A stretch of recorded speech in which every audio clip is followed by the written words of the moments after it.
So in this video, we're going to look at how we can find places, groups, and the sort of people who are going to be in your niche and area using Facebook Business. So within the Facebook Business section, there is a tool in there called Insights and Audience Insights, and we're going to be utilizing that to get an idea of what else our audience and our potential niche like. So instead of taking the demographics and things I've already created, we're just going to go through how we can use this tool to find out a little bit more on some potential areas that we might not have known about that much of our audience might also have an interest in, which gives us a good place to post content or even advertise to as well. So if we head over to business.facebook.com, you will likely need to make an account if you haven't already. And from in here, we need to then use the tools section to get the audience insights once you've created that account. So if I go into the business manager, I have my frequently used tools. If you don't see the audience insights there, it should be available for you under all tools. So let's head into the audience insight section, and we can filter this in a couple of ways. Once you've built up a page, we can use the people connected to your page to try and find similar things that they are interested in and other areas that we can look at expanding our niche to that's relevant to the people that already connect with us. In this instance, we're going to utilize everyone on Facebook because we have yet to build that audience. So we start over here on the left-hand side with the country. Now, for me, or the majority of you watching and learning this as well, your primary language is going to be English, and you're likely going to want to target other English-speaking nations, especially if it's for content, other promotional information. However, the music might translate to other areas. So I get a lot of listeners in Mexico, Netherlands, and Germany as well. So I can also utilize those. So let's, for example, take United States. We'll add in United Kingdom as well because that is where I'm based. We'll then go for the Netherlands.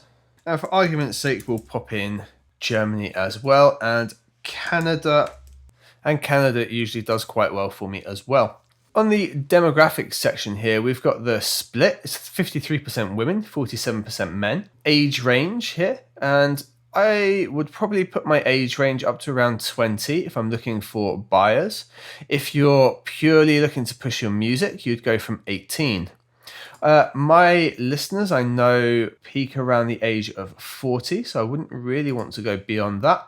And I know that my audience is sort of around 20 to 21 starting. So that gives me a 20-year wide gap there. It gives me a 51-49 split. And we can see that the majority are in the 25 to 34 age group, and that sits perfectly well for my demographic. We could move over into page likes. We'll get the most popular page likes across all of these countries and things they're looking at. So like, we've got Pepsi, duct tape, things. That's not particularly relevant to us just yet. We need to really narrow and niche it down a bit.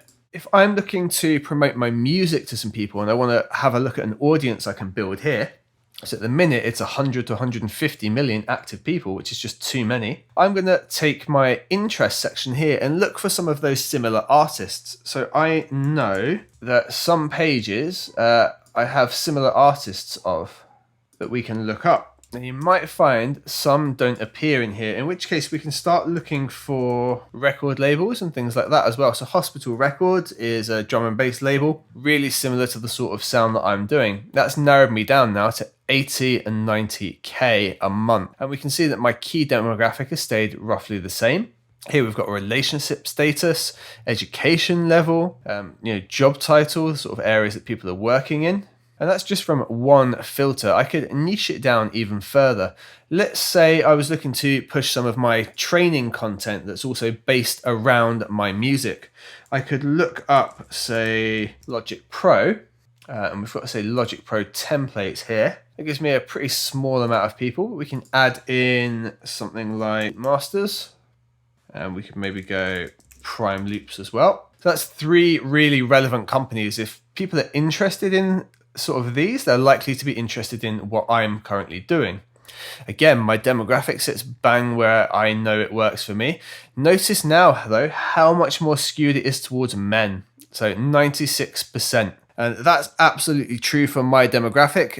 Across Facebook and YouTube, I'm about 90 to 10%. So, that's about right there. It's a slightly different skew, but that's absolutely fine. We know we're in the right ballpark. Now, if we have a look at page likes, we can see lots of very similar things. Prime Loops, Loop Masters, and then we've also got Production Music Live and Akai Professional, two that I hadn't considered. Next one down, we've got ADSR, which also isn't in there, and these are all, that's given me 3 other places I could look to post or advertise my content with relevant people. Now, these are great. The top categories give us a really good insight to what we can look at, pages we can check out, other companies we can reach out to as well. And if we hit see all, we usually get hundreds upon hundreds. Yeah. See top 10. In my case, we've got 29, and then some have got like 10 or 15 different options in. Now, if we go down slightly to page likes, we have something a little bit different that's kind of harder to understand. If I break this down really simply for you, we're looking for this affinity score. The affinity score is the likelihood, based on the combination of things you put in, of how relevant that content is to someone else. Anything over about 500x is incredibly good. So here, Prime Loops, Loop Masters, we've already got, and they're our top 2. But the Production Music Live, ADSR, Splice, the Producer's Choice, Somatics, Plugin Boutique, Isotope, they're all really, really good places that my audience also follow and respond to, and places I can advertise, reach out to, and look to work with.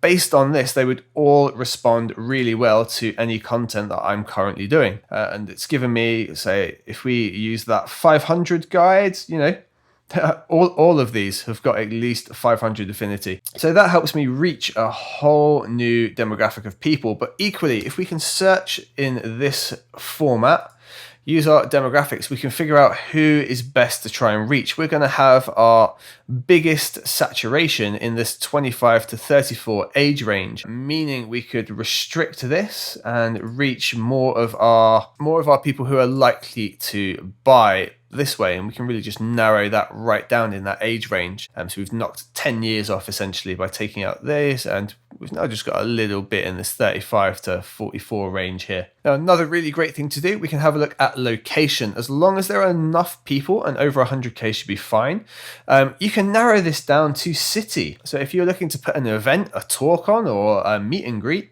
we can see the most popular cities. 1% of this audience is based in Bristol in the UK. That's completely viable for me to reach out to just those individuals and work with them. Again, with Amsterdam, Atlanta, Georgia, it really narrows it down for us where's best. It turns out that Los Angeles, I've got 3% of all of that audience are just based in Los Angeles for me, which is absolutely huge by comparison. Probably a good size of the UK, to be fair. So that Bristol in the UK would be a great one, and that's something I could easily travel to and do. That's well worth having a look for you. I can only show you really how to use this tool. How you're going to use it completely depends on you. I would spend a significant amount of time in here now researching different brands, that or artists that could be associated with your music or your content that you want to create around it, and then having a look into all of the others that pop up, especially in the page like section and the category section, because you can find brands that you didn't know existed and that lots of people are following already that are completely relevant for you as well. For example, Cymatics, we've just clicked on their page because it was relevant. There's 176,000 likes. I could advertise to their page or reach out to work with them in a partnership and reach 176,000 more people who are likely going to have an interest in the music production side of what I'm doing and potentially the music as well. So that's a really great way to find people in your niche using a completely free tool.